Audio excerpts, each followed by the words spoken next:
Welcome to Drugstore Culture's second Vodcast, and I'm absolutely delighted, personally on behalf of the magazine, that our first guest is the great Robin Ince, who is someone I've been a fan of for many years. And he has a new book out called I'm a Joke and So Are You, which I can't recommend highly enough. And I know he's going to be touring with that book. You may know him as the presenter of 18 series of The Infant Monkey Cage and many other things. But Robin, welcome. Let's talk first of all about the book. I really enjoyed it. It not only as a sort of exploration, but almost as a manual. It was like Jordan Peterson for nice people. If I get those sales, immediately. Oh, yeah, exactly. I mean, well, it deserves those sales. So, talk a little bit about why you decided to write this particular book.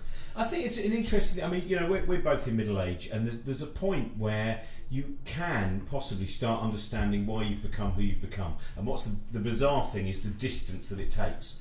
I remember years ago where, I don't know if I mentioned the book or not, but there was a time where when I first started doing stand-up when I was like 22 years old, and I read an interview with Jo Brand, and she said, no one actually really knows who they are till they're 30, so they can't really be a proper stand-up. And I was like, what a load of rubbish, how dare you, Jo Brand? Oh, I know what I'm doing. And now I look back at most of my work from certainly before I was 39 years old, probably, maybe even 40, I go, oh yeah, Jo Brand was right. In fact, it took me to the age of 40 before I was able to. So there was I mean, one of the major parts of it was, originally it was about half the book, which has all disappeared. As I said to you before we started, this book at one point was over 200,000 words of a 120,000 word book, and all of those have been thrown away. But it started off where, on the night that I was in Edinburgh during the Fringe Festival, I normally do 7 or 8 gigs a night there, because I just like to do as much as possible. Yeah, sure. And if you sit around, then all you do is sit around and go, I wonder if they've been reviewed yet. So you might as well be showing off on stage as opposed to being paranoid in a coffee bar. And I was doing the last show that night, was a thing called Cheaper Than Therapy, which was comedians either talking about their own experience of therapy or how they use stand-up as therapy or whatever. And Eddie Pepitone was on, who's a brilliant American comic, there's a documentary about him called Bitter Buddha. In the second half of the show, Eddie and myself were just going to talk about our experience of stand-up. We'd both done it about 30 years, whatever. And everyone who went out in the interval turned on their phone and just went, oh. And there was this sudden, a very kind of palpable silence. And I thought, whatever it is, this has really cut through. Most of the audience who were coming that night were already big comedy fans anyway. It's what they're into. They want to see another side of it. And they looked very shocked. And I said to someone, what's going on? I haven't got a phone that gets the news. And they went, oh, Robin Williams has killed himself. Yeah. And the next day I read so many pieces that were all these things that were The Tears of a Clown, Another Tragic Funny Man. And I thought, this is so crass. This is so, as we've found out since, there's many reasons that Robin Williams there's a lot more may have to chosen it, to take his life, including something that a lot of people still don't seem to know about, Lewy body syndrome. Exactly, which basically means that you start to lose an ability to even know what is real and what's It may have fake. been totally neurological for all we know. Yeah. So I kind of thought, are we really? I mean, much as I love the idea of going, well, Matthew, I'm a comedian, so I'm a little bit deeper than you. Because you're a journalist, aren't you? Whereas I'm a comedian, the thinness of my skin, the pressure of the world every day. You bleed, stings and smarts. And I talked to Jo Brand about it as well, and she did said, well, as far as she said, comedians aren't mad, but a lot of them are quite damaged. Yeah. And I started to think more and more about the fact that comics are so often used as an indie. Kenneth. Every year there'll be a Kenneth Williams documentary. Of course, Kenneth. A friend of mine who knew Kenneth Williams quite well in his later years said, for instance, people would go, Kenneth, of course, would never allow you to use his toilet. He'd never allow you to use his toilet. And he said that's not true at all. He said it was just that when Kenneth thought, I want to get him out of the house, he'd go, well, he can't use my toilet, no. And so he would. That's what he would. So. Even though we do know from his diaries he was not a happy man. No, sure. But much like when Galton and Simpson talked about the fact, they said, Tony Hancock, people go, of course, Tony was always sad. They said that they remember Tony Hancock rolling around on the floor of the Paris radio studio, just going, this is the funniest thing. And I thought this idea of turning one individual group of people into something special and different removes the actual interesting thing, which is, as a comedian, what I do when I go on stage is I become an exaggerated version of myself. I don't necessarily mean to, but the adrenaline kicks in, and it's all the stupid voices, and it's me pretending to be Brian Blessing, and it's talking about 50 to 60 different ideas in 1 hour, and going, I saw a thing by Robert Rauschenberg. It was absolutely amazing, right? It's just this vat of clay. Actually, I was just reading the other day that our experience of time, by the time we're 8 years old, we've already had 2/3 of our subjective experience of time. Anyway, there's something that happened to me the other day when my wife looked at me, and I could clearly tell she wished she was a widow. Right, so I'm kind of running through all these ideas. It's everything that's in my head.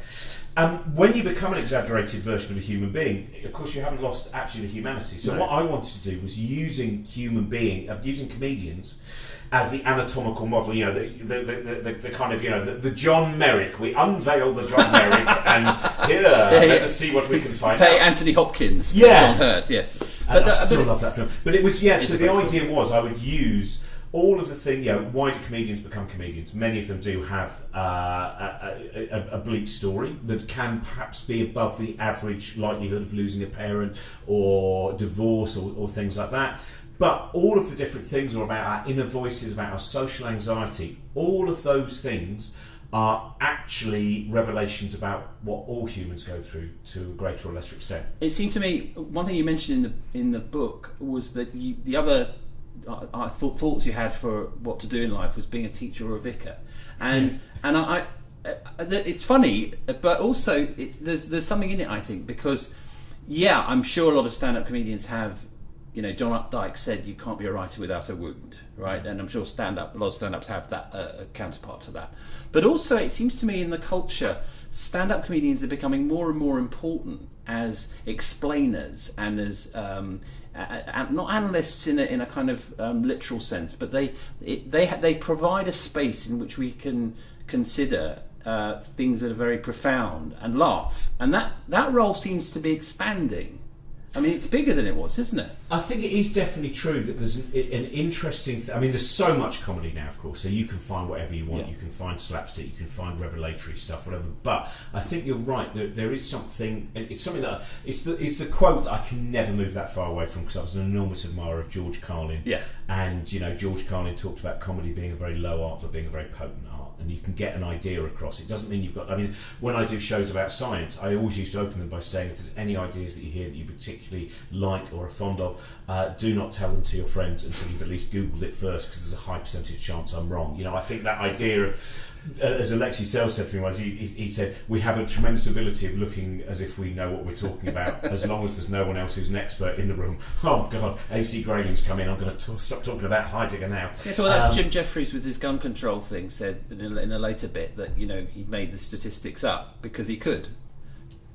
That's it's the license, isn't it? Yeah. So that is there. I think that's the thing. It's never. But you're right in terms of. One of the things I find interesting is that in post-war comedy, and before that, music hall as well, but post-war in particular, there were a lot of very damaged people. There were people who would come out of that war and would now be considered to have post-traumatic stress disorder. There were also a lot of people who were hiding something. So, for instance, gay comics, you couldn't say you were gay. This was illegal. It's incredible to me now. And so comedy was a mask. Look at me, I'm a funny person. It's anyone who's read any of the biographies of Peter Sellers, which I highly recommend people don't, actually, because it makes it almost impossible to watch a Peter Sellers film. But it was the mask, whereas now you have people like Hannah Gadsby, and you have people like my friend Josie Long, and you have people like Richard Gadd, and you have all of these people who are making stand-up shows, which, as opposed to being the mask, are going, here's the actuality. Yes. I mean, I do think it's interesting that for a lot of comics, when people go, it's the hardest job in the world, you go, no, that's the easy bit. The easy bit is being on stage, where you can try and control the audience and how they do it. The hard bit is the other 22 hours. The hard bit is the stuff that leads up to it. Yeah, now I just have to be a normal human being, and I don't know, I don't have control in this situation. But I think, yes, it is a very... I mean, I found when... I think, again, it's very weird because I haven't really read. When I've done the talking book, I really know what I'm talking about. But because the book was so enormous, and up until May, I was still hacking away at it. Sometimes I go, I don't know if this story's in there anymore. I have no idea. But there was something that I found interesting when I took a bit of a break from stand-up, because a while ago I started to go, I think I'm going. I hadn't gone mad, but I did notice that it could well be round the corner. And I was having this time where I was doing incredible things. I was touring America and Australia and meeting amazing people, but I wasn't happy, and I thought I just could take a bit of a break. And just before I took that break, I was out in Adelaide, and I was chatting to someone I'd met there, and this woman who was a former head teacher. And one evening when we were having a drink, she said, you should do more stuff about suicide. Comics should do more stuff generally, and the reason being that her daughter had killed herself, and she felt that is in the if book, it's out there, I'm glad actually, because it was a very, for me it was quite a revelatory moment of, again, this kind of pragmatic thing where, it's quite a selfish thing, stand up in one way, and one of the selfish things is to actually appear to have some purpose beyond gags. And she said, do some stuff about it, and it took me ages, because when I came back to stand up, I thought, well, I have to honour, but she said, write some stuff about it. But it's been very interesting. That was on the last tour that I did. And every time I got to that bit, because I like to improvise, I like to change the show, but that's the bit where I go, I cannot screw this bit up. No, sure. Because this bit is to me, it's the one that if I belittle what I'm trying to say, if I mock people who I'm not meant to mock. And it was very interesting, the reaction that I got from people. And then which is what, not to make people feel shame about suicidal ideation. Yeah, so basically, well, first of all, know that you can talk about it because it's a lot more common than a lot of people realise. That I mean, Laura Davis, who I mentioned in the book, who I saw do a great show where she talked about, she has every 25 minutes a thought comes into her head that basically says, kill yourself. And she actually describes stand-up as the socially acceptable form of self-harm. Which I thought was an amazing kind of. She's really good. She's a very, very young Australian comic, and.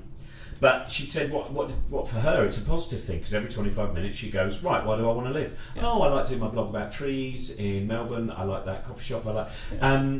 So talking, just being able to, because this is part of the problem we have as human beings. As Philippa Perry said to me, we judge everyone else by their exterior and we judge ourselves by our inner mind. So we go into the party and we're full of nerves, and we're going, look at Matthew over there, he's laughing, he's smiling, he's getting on with everyone, isn't he having a great time? I'm not, am I? Oh God, Matthew's so much greater than me. And of course, look, we don't know whether you're standing there. Oh God, what have I just said that? I've just lost a job over that. That's going to be misinterpreted on Twitter. And here's Robin, and he's going to take all the attention. Everyone likes him because of his Radio 4 programme. So it's all the time, and that to me is, again, something that stand-up can do. It can say, here are things that are going on in my mind, and you have that lovely moment, that frightening moment, the first time you talk about something which you don't know if anyone else actually experiences, because you've not even brought it up with a friend, and suddenly you're standing in front of 200 people and you're talking about the idea of holding a baby, and you briefly imagine throwing it off a cliff or whatever it might be, and that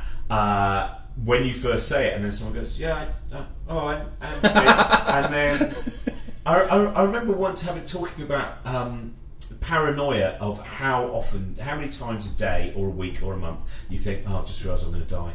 Yeah. It's like, I've got a verruca at the moment, and for a while I thought, it does seem to hurt a lot, it may well be foot cancer. It's probably, and I talked one night about how many people have, at least once a month, presumed that they've definitely got cancer. There's a lump they've never noticed before, and they keep it all quiet because they realise that it would be better to die than risk going to the doctor. The doctor saying it's just one of those bumps. I think men are worse as well, because I think men generally think that going to the doctor makes you ill. There's a kind of quantum dimension to it, that you're not ill until your illness is observed. Women know their bodies better, I think, but there is that thing in men that if I go to the GP and she sees my lump, the countdown begins. No, my thought is that it's about the fear of shame. That it's the fact that the doctor then says it's just nothing. Oh, I see. So you're saying, well, look, I didn't know it was just nothing. That's why you're. I'm not a lump expert.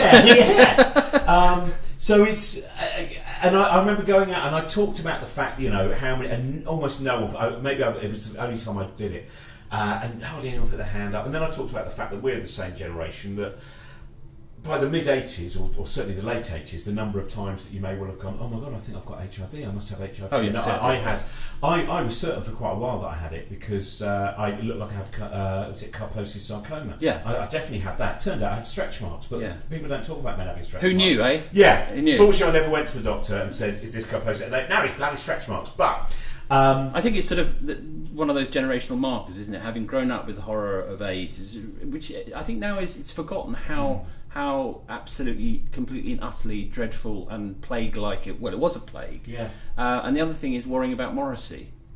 I think they're kind of the defining characteristics, which Yeah. I to this day do. Yeah, but your worry's very much changed, hasn't it? It's a different form of worry. Oh yeah, I mean, it's a high-end worry, but I mean, let's face it. I don't know about you, but I do worry about Morrissey continuously because it's not going well, is it? Let's be honest. No, I've stopped worrying about Morrissey. I bet he's got a nice little enclave now. Yes, and probably a nice little echo chamber of my Manchester favourite memorabilia. stories. I once heard that he shared a flat with a Mexican Elvis impersonator, and I thought, if you combine that with Iggy Pop and David Bowie, and they all lived in Berlin together, because I was reading about Bowie the other day, and the fact that eventually one of the reasons that him and Iggy stopped living together was he was sick of Iggy always going into the fridge late at night, and he comes down going, Iggy, you've eaten all the cheese slices, but you knew I was keeping them. And I think, that domesticity, but the idea of Morrissey and the Mexican, yeah, possibly bunk beds. I don't know. Well, one can only hope. Yeah. Thunderbirds bunk beds, But when you were, I mean,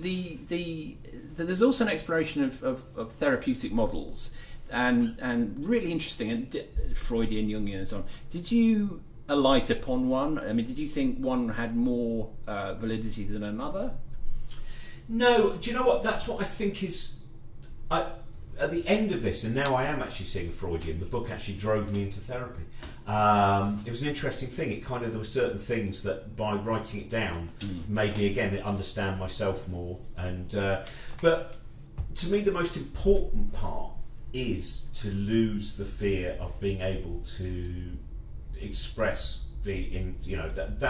that is, and to realise that we are all absurd, and if someone isn't absurd, then there may be something very deeply wrong with them. So that was, and in terms of, therapy has been very interesting, because when I've spoken to a lot of therapists, not merely during writing this book, but it seems to, the moment you talk about something like that on stage, you suddenly find out how many members of your audience are therapists, and why have they been coming to see you, and is it always actually homework, and am I tax deductible when a therapist goes to see me? I don't know. Essential research. Yeah. No, that one definitely, I can claim that one back. I want to see Rob Ince. Look at the notes I made. But the importance as well of first of all actually making sure you go to the right therapist. Yes. And that's probably the biggest thing that I've learned, was how many therapists say to me, how did you find your therapist? Oh, that's okay. And realising that, like all worlds that we're in, there's a lot of charlatanism out there as well. So is its implication of that it's more down to personal chemistry than it is to the particular school they follow? Or well, I have to admit, personally, from my own experience, I've found that the ones that I get on best with are Freudians. Which interested me because, of course, Freud has such a rich history of great criticism against Freud, and many mistakes. Every time you read about, I forget her name now, the poor woman who had a load of gauze left up her nose. Yes. You're still going through one of your... No, it really feels like I've got a load of gauze up my nose. No, it's a neurosis. Yeah, it's conversion. I've just checked, she's got a load of gauze up. Actually, she's got some gauze. There's so many different sides for it, and I do find, especially reading his later essays as well, there's what has been taken from him. But there's how many volumes? 14 volumes, huge. As well as many other papers as well. But the 14 published volumes by Penguin or whatever. And but I think what has been taken from him in terms of the talking cure is quite interesting from my personal experience. So that was taken. But another thing I think was sort of more related to comedy was this notion that until you, which I think you quote a therapist who came, you spoke to, that until the comedian removes the defence, it's not authentic. Yeah. I mean that's because that's a big ask, actually, isn't it? I mean, it's a huge ask of an individual to remove the defence on stage. Well, one of the hardest things because there are, of course, gag people, and I mean, again, there's that lovely story George Carlin, I think, said the difference between a comic and a comedian was that, I might get these the wrong way around, but he said Bob Hope was a comic. He was hilarious, and but at the end of his set, you knew nothing more about him than when he walked on stage. Whereas George Carlin when he walked off stage, you knew a lot more about his feelings about the world and what he cared about. And I do think there is a danger where, when my friend Josie Long goes on stage, or for the shows that I do, if someone doesn't like the show, then it's not just they haven't liked the show, they don't really like what I am. So that's the danger. That's why a lot of comics start off as character acts, because then you're pretending and you're actually solidifying the mask. Someone like Mark Watson, who used to go on stage and he used to have a Welsh accent. He was a Welsh comedian, and then had that awkward thing of going, I should probably start dropping the Welsh accent now because I'm getting TV work. And then has written wonderfully about the quandary of going, when do I start? I'm not Welsh, but oh God, everyone thinks I'm, So it's that moment when you stand on stage and you reveal things that are personal and real. You can't just go afterwards, I was only a joke. You go, it was only 49 years of existence that have somehow led to this. The footnote. Appalling moment to this 2-star show. And where do you, in terms of the sort of lineage, we were talking before we started about the sort of role of punk and alternative comedy. Do you see yourself? Do you have your own internal genealogy where you think, without the young ones, without the comic strip, I would not be doing what I'm doing, or is it not as conscious as that? I think if I go back further, my love of the Goodies, in particular the Goodies books, the Goodies book of criminal records, the Goodies Making file, of the Goodies disaster movie, disaster movie Goodies book, and underrated. I think the Goodies they've slightly fallen out of the kind of family tree, haven't they? Well, I think they were talking about that the other day. Actually, they feel that the lack of repeats and stuff. But it was, when I first saw Alexi Sale, probably on OTT, the adult version of Tiz was, and Rick Mail on Kick Up the 80s, presented by Richard Stilgo, and then in the middle there would be Kevin Turvey. Behind the Green Door. Brilliant. Behind the Green Door, which is well. And then once the comic strip started, the excitement of the comic strip, because I saw the comic strip before I saw the young ones. I'm not sure if the young one started. I thought it started in '82, but I don't think I saw it till '83 or on a repeat. But comic strip, Five Go Mad, Tour, Summer Jolly. Camp, all of that stuff. And then from the age of 15, I started going to clubs in London, going to the Comedy Store. At that point, I'd moved to Leicester Square, sitting on rickety chairs, seeing a wonderful character called Freddie Benson, who just had a kind of clown's mask and an enormous golden jacket and crawl around and cut people's hair whether they wanted it or not. And Julian Clary, at that point, just in a rubber vest and rubber shorts, going on with this Fanny was the Wonder still Dog. the Joan. He was still, I think, the Joan Collins fan club, wasn't he, at that point? And all of these things to me were like, this is the greatest thing in the world. Yeah. This is. But Rick Mail, I think Rick and Alexi Sale, the album Cack is still a great album to listen to. It's got Dr. Martin's boots on it. Well, I interviewed him for Radio 4 last year, and I actually got to sing Dr. Martin's boots with him. Lovely. Can you imagine? Have you seen the version when he did it on Boom Boom Out? Yes, absolutely. Where it's just him on his own. Yes, it's and he was. To complete the epiphany, he was actually on that day wearing a pair of Dr. Martin's shoes. So it was one of those moments thinking, is there anything left? Well, I did feel that the first time I did a kind of accidental double act with Alexi Sale. I don't know how many years ago it was now. About 10 years ago, I got in contact with him, and he'd seen something that I'd done, and I said, do you want to just come and... I said, I'm doing a show with a bluegrass band, an epidemiologist, and a comedian obsessed with VHSs, and you'd fit in perfectly. We're doing it in Dalston. And he went, oh yes, what should we do? I said, well, we can just chat if you want. I can just... He went, oh, okay. And then eventually we ended up doing this thing where we're both standing on stage doing gags back and forth. Oh, brilliant. And then I remember sitting on the train drunk, just going, still like with it. It's like the first time you talk to Alan Moore or things like that. Well, he is Yoda, isn't he? Yeah. He's the Richard Pryor of British sort of modern comedy, I guess. Yeah, and when you hear, even now he does go, maybe I was a little bit too angry with other people, and absolutely. Interesting. But that moment of, because there was a lovely time where, in terms of because he said to me, I think the second time I got him to do a gig was for a guy who was running a benefit for a library in Kensal Green. And Alex said, Linda hates you. And Linda being his wife. Yeah. Well, I've never met Linda. And he went, yeah. She said, Lex, what are you doing going back to stand-up? You were number 15 in the top 100 stand-ups of all time. Don't go back, you'll dilute the legacy. And so the first time we were kind of chatting and he'd tell his stories. So it was still a little bit like a book, he was doing a book festival. And then the second time we're doing this festival, doing this show to try and help this library that the council eventually closed. And Alexi's doing little stories. And then someone a bit drunk who might have been there in 1981, in the comedy store, the comic strip, suddenly kind of goes, oh, Alex, and then suddenly he went, that's right, like that. And immediately I looked round at Linda, and Linda went, oh. And you could see her going, for 15 years I've been living with an author, but now the comic is alive again. He's come out. And he was great. I mean, that comeback show, I was lucky enough, he was, I supported him at the Royal Festival Hall, I think it was, and it was a lot of fun. Where it was interesting, his manager or producer said, I hope it's not rude to but would you, like, oh no, I would never. Yeah, of course I'm bloody support an XXL. Whoa, yeah. And he still had that fantastic energy and that fecund mind and it was great. But him and Rick, and I think Rick also, because it really tapped into knowing that I was an idiot, knowing badges on our lapels and all of that kind of thing, and so those moments of rage that he had were very, very resonant. My parents are dead. The selfish bastards.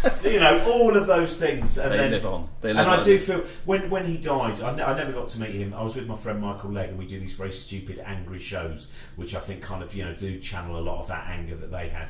And I was with him. We were in Leeds, in fact. And I walked out of the loo, and he was just standing on top of the stairs, and Michael had this ashen face. And he just went, Rick Mail's died. And it was... That was a bad one. That was a bad day. Cultural, incredible, and then we will walk through Leeds on the way to our gig, basically. Escorts, bescorts! Call it Icky Saucy! Another Mr. Yakamoto, another French bastard. Still great, still wonderful. It's actually coming up to its 30th, I think. It's weird because when I saw it in the movies at the cinema on Baker Street. Don't go looking for it; it's not there anymore. No. And I think it's the Metropole Bar or something now. And I saw it with double bill with "Didn't You Kill My Brother," the Alexi Sale comic strip. And when I first saw Mr. Jolly, I didn't really like it because on the big screen, oh god, I've shit myself. Yeah. All of that stuff, it just felt too big. And then the moment I saw it on TV a few months later, it was like, oh no, this is the best Balmy Fluid. Yeah. One of the great lines of our time. Speaking of doing support acts, one of the moments I felt, as a fan closest to you, but also very concerned about you, was watching Living with Ricky. How is the recovery proceeding? I mean, it's a really bizarre thing, going back to that, because the reason I stopped supporting, because sometimes people say, oh, did you two have a big fallout? And I said the only reason I stopped supporting Ricky was that I'd not realised how enormously famous he was, and that if I'd stayed doing that with him and done, and also I was doing too many at that point.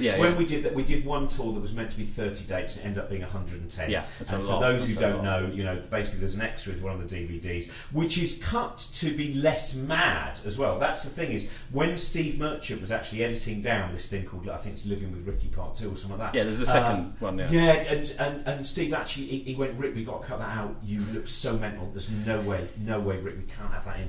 And it's so intense that, and my trouble is that I erase things quite quickly. Yes. And then I go back to it and go, I've forgotten what a nightmare this is. Wake up, it's 7 o'clock. Why are we waking up now? Well, I've woken up, there's Clean's just woken me up, let's go and have breakfast. You'll be really annoyed that if we go out and have breakfast now, try and go back to sleep. No, come on, let's go and have breakfast. And then by 9 in the morning, I'm really tired. I told you you'd be tired, right? He does that. Like the first time that we went on tour with Lincoln, we were doing a couple of shows in a theatre in Lincoln, and he went, let's go up the day before. I've seen this hotel on this documentary series, we can stay there. I went, okay. And it was Valentine's Day as well, so I was going to spend Valentine's Day with him in Lincoln. And we get in this van, and immediately he's going, oh God, this is not what I thought the tour van. And it is just a bit of a rickety van. Yeah. He imagined something far more palatial. And he went, oh God, this is shit van. It stinks of dog shit as well. Oh God, right? So we've got as far as Dunstable, right, up the M1, which is 20 minutes up the M1. He goes, that's it, I can't go any further, it's ridiculous. The van's jiggling around, it smells of shit, I've had enough, right? And he rings up the promoter, he goes, find me a hotel in Dunstable, we're staying in Dunstable. I said, Rick, why don't we just go back? We just go back to London, we'll stay in London tonight, and then we'll go up tomorrow. He goes, no, we're going to stay. So then, of course, we go and stay in Dunstable, and he's just won a Golden Globe for the first time. So it's now his new most famous. So we get out of Dunstable, and we go, oh no, it's Ricky Van, get to the hotel, right? Yeah. We get to this rickety little hotel, and there's a big wedding going on. Everyone's going, oh, it's Ricky Gervais. Get to the room, right? Get to the room. He goes, right, we'll have to order room service. Go and get some beers from the bar. I went, okay, I'll go get a couple of pints. And come back, he goes, right, order food. Yeah, order this. Right, so order the food. And then he goes, look, when the bloke comes, I'm going to hide behind the door. I go, okay. And so the bloke comes and goes, oh, I've got the food, sorry, we've run out of poppadoms and we haven't got any of these things, but here it is. And then he looks behind the door and goes, hello, mate, can I get your autograph, please? So there's Ricky standing behind the door. Yeah, there you go, mate. And also what we found out was the reason the van smelled of dog shit was because Ricky had walked in some dog shit getting into the van, and it was on the bottom of his trainers. So that was the beginning. Is sort of peak Gervais, really.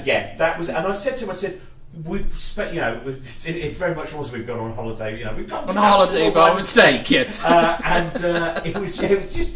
But that's when I realised, this is going to be quite intense. Because you're obviously very close friends. I wonder if it's actually that easy to be doing something which is that hard work, that intense with someone who you're really close to, because part of you wants to spend all your time together. He wants to sing Humpty Dumpty to you while you're trying to do your phone. That's a hard thing, isn't it? I mean, I think it's something people don't understand about performance, really. Yeah, because he's I used to say, he's like a kind of child emperor who plays his little, plays his isn't this the most brilliant symphony you've ever heard? But yeah, I think you can only do a 110-day tour with him once. Well, I think that's now covered, and that was... You've done your communities, you've done your time, and also then, and with the series, the Infinite Monkey, and your obvious fascination with science, which I find really terrific. Are you surprised by the extent it's taken off? Because it is something that, there's always been popular science, there's always been a role for it, but it's now huge. And it's a very good antidote to pseudoscience as well. Well, I think the bit that I found, because it must have been about 15 years ago, I think, was the first time that I did a stand-up show, which was partly based on my kind of interest in scepticism, and that was the starting point, and rereading Carl Sagan's Demon Haunted World. And then when I started putting on shows, in fact, that one I did with Alexei with the epidemiology, it was actually Ben Goldacre, Dr. Goldacre. That was one of the starting points of me trying to mix in with shows where you might see a band and you might see a comic, but you might also see a theoretical physicist, or you might see, a geneticist, or whatever it might be. And when I first started doing those shows, live shows, people were going, I don't think this will work. So it was interesting to... At the time, people didn't think it was a particularly great idea, and then it just immediately sold, and it seemed that there was out there a large number of people, and it's certainly done well enough to be ripped off by a lot of other people. Yes, it's been a wonderful thing to watch, though. I won't tell one particular story that involves the BBC, but and then when Brian and I met a few times, and then that show came out of nowhere, really. Yeah. I was originally merely the guest down the line, where there were three scientists talking about the week's science news, and I was just kind of dicking around in the background. And then someone went, actually, I think the bloke dicking around, and this was also before Brian became famous, it was before Wonders of the Solar System, maybe that's where the show is. And so all of that, and then the first two series were quite difficult because... Again, we said it would be lovely just to do it live with an audience, and they were, you should have sketches as well. So we have these bizarre things where you suddenly go. So, of course, another thing that we understand that certainly at that first moment we're talking about plank time. Well, I'll tell you what, talk about plank time. Talking of plank time, a couple of guys who've taken the time out to write a sketch about the Garden of Eden, and it had they were brilliant. The sketches were brilliant, but it was this. It took us 2 series to then be allowed to just go. We can just do a show where people are sitting and chatting.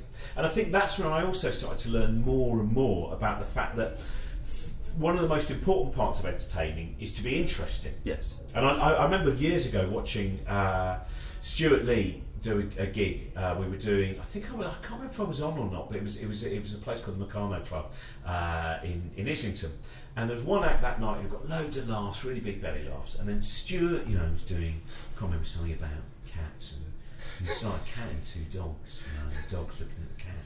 And it didn't get as many laughs, but sitting in the bar afterwards, everyone was talking about Stuart's piece, because it was more than just here's a gag, here's a gag, here's a gag. And I think that over time, even though I've never lost, even when I'm doing shows about science or whatever it might be, I'm never allowed to do like, here's just 5 minutes of me talking about, I have to have of gags. course, a big thing. But I think that bit where, and television I think sometimes misses that. There was a period of time where everything was becoming Zoo TV. Hey, it's Friday, Way! It's 6 o'clock, Way! I'm joined by Patrick Stewart, Way! And that's all it was. But actually, you don't need all. When we started Monkey Cage, it was the BBC genuinely thought that a good title for it would be Top Geek. And it was like, no, that's not what we're trying to do. And and some of the people who kind of ripped it off were immediately what they did was try and make it more of a kind of Top Gear program.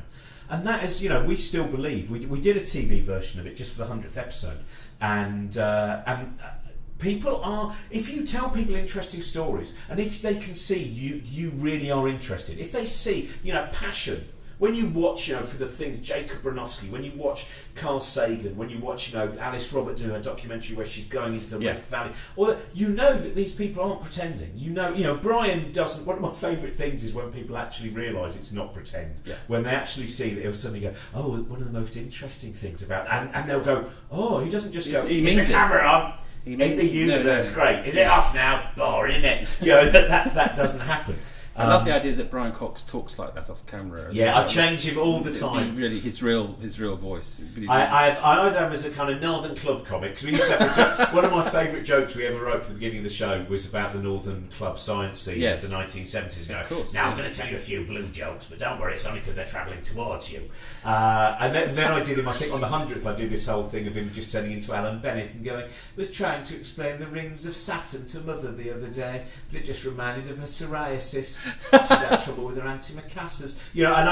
And so I've always given him kind of different voices. I think the more the better, really.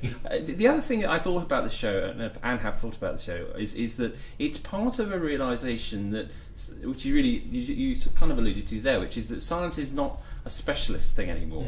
That when we were growing up, we were kind of the same age, that it was either NASA or Tomorrow's World and labs. I mean, science was something that happened with men with white coats in labs with and chemistry sets and things like that. Whereas now, and particularly as the new physics has become more and more known about, and digital technology has become kind of the defining force of modern life, science is kind of it's kind of a euphemism for everything, really, isn't it? And therefore, what you do is absolutely not Top Geeks. It's here's a prism through which to understand the world, which is actually probably more than you, the listener, suspect, the prism which everyone understands the world through. I mean, do you get that much of that back from listeners? That sense of a lot, and especially when we do live shows as well. One of my favourite things, and it probably sounds quite sentimental in a certain way, but is when you either get letters from the 9-year-old who listens with their grandma. Or from the granddad, and you get. In fact, one of the loveliest things that happened was when I was playing Cardiff recently. A woman came up to the bar after and said, "Oh, I came and saw you and Brian when you were playing Cardiff," and then she told me that it was meant to be her dad and her granddad going together. They bought the tickets quite a while beforehand, and then her granddad had died, and so she went with her dad. And they suddenly found that they both had this interest, watching Brian explaining ideas. And that to me is a really... that's another thing, by the way, I'm no longer scared of. I'm no longer scared of occasionally just talking about kind of love and joy and all of those things. And I think that... Do you think Do you think that's parenthood? Because I think for me, parenthood was. I think that really gives you a focus. It liberates you, doesn't it? Yeah, it does definitely. But it's like when I stopped being worried about if I was working with someone whose work I loved. I would just go, "Oh, by the way, I really loved your book." I thought, because I think we made it's a little bit embarrassing. So it's very easy to do the banter thing where you mock everyone. Yeah. It's somehow embarrassing to actually say, "Your work's bloody amazing. I think it's a really beautiful thing." But we do get a lot of feedback from quite a broad. And I think partly because it goes out as a podcast, which means that it doesn't get listeners. We get a lot of kids, we get a lot of teenagers, we get a lot of, and then it's nice as well to meet people where someone came up to me. We've now been going long enough that they started listening when they were 10, and now they're in their 3rd year studying physics. That's and that's not to say that we did. No. But to be part of that. I mean, that's what I'm lucky. My fortunate position is Brian has to be accurate, and I don't. I'm an idiot, and sometimes when I go and play certain places, especially if it's to scientists, some of the scientists go, "Oh, you've reminded me why I do this," because they actually have to do the boring bit. I remember Dara O'Brien once saying to me, he said, "Don't make science look too fun, or someone's going to come up to you in 30 years' time and go, I have been in a lab sending particles round and round at incredible speeds, and we haven't got anywhere in 3 decades because you said it was fun." The show you did in 2015. Yeah. It's all your fault. Brilliant. Robin Ince, you're a drugstore culture hero. You're our first, actually, and I encourage all our listeners, viewers, readers to buy this wonderful book. I'm a Joke and So Are You. Robin, thank you very much.